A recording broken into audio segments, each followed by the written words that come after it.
এই বুঝি রাইস কুকারের ঢাকনা গেল কেবল।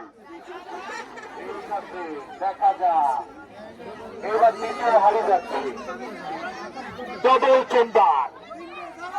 প্রথম দিনে খিচুড়ি রান্না হবে, জিততে হবে রাইস কুকার।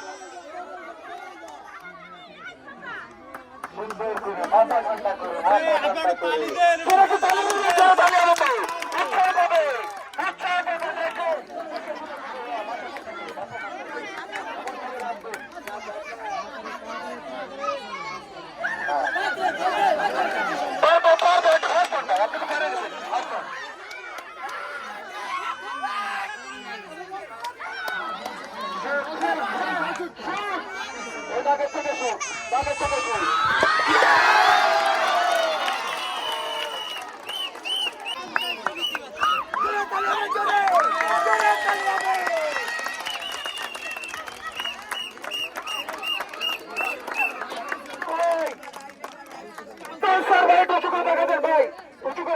সুন্দর সুন্দর